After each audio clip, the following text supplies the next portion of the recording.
This is my audience.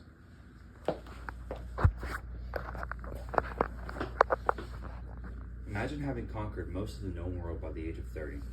Imagine if you were untouchable and regarded as a god in your own lifetime. This is the reality for Alexander the Great, one of history's greatest military commanders. My name is Jason Grohl, and having studied the history of Alexander the Great, I ask that you allow me to guide you through the key battles of his conquests and explain how they shaped the ancient world. First, we'll talk about his early campaigns in Greece and Asia Minor. Then, we'll discuss his famous battles in Persia and Egypt. And lastly, we'll talk about his campaign into India and their lasting impact on the world. Alexander's rise started early with significant military campaigns that set the stage for later conquests.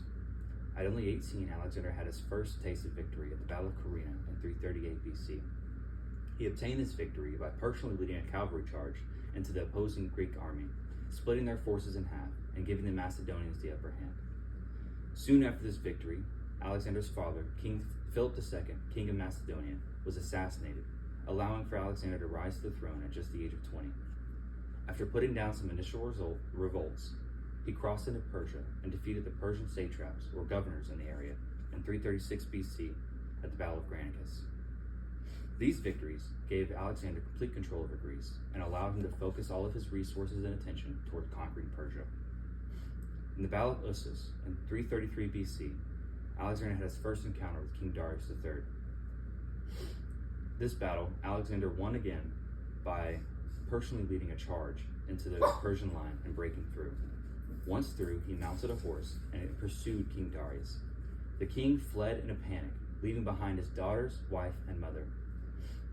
Paul Cartledge, a Greek culture professor at Cambridge in 2014, emphasized in his 2002 novel, Alexander the Great, The Hunt for a New Past, that this marked the beginning of the end of the Persian Empire.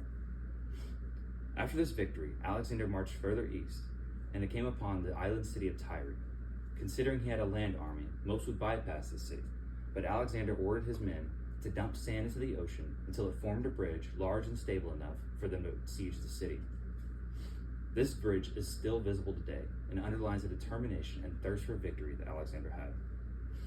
After defeating the Persians, Alexander was welcomed into Egypt as a liberator and founded the city of Alexandria, as well as being declared a god king. These victories expanded Alexander's empire to the heart of Persia and secured Egypt as a cultural and intellectual hub during his reign. Alexander again marched further east, and in 327 BC, in northern Pakistan, encountered King Porus at the Battle of Hydaspes. Initially, the two armies were on either side of a wide river, but under the cover of night, and while a large storm was raging, masking their sound, Alexander took half of his army and crossed the river further downstream. Once King Porus understood that Alexander crossed the river, he turned to face him, exposing his flank to the other half of Alexander's army. In the end, not the elephants nor the difficult terrain could stop Alexander from obtaining victory. After this victory at Hydaspes, Peter Green, a British scholar and novelist, explains in his 1991 bibliography, Alexander of Macedon, that Alexander's men were weary from a decade of conquest and were scared of further expansion. They mutinied and forced Alexander to turn west, back towards Macedonia. Alexander's conquest allowed for Greek culture, trade, and traditions to spread across the world, and Alexander's battles will be studied for centuries to come. We've explored Alexander's early campaigns in Greece and Asia Minor, as well as famous battles in Persia and Egypt, and finally his last push into India.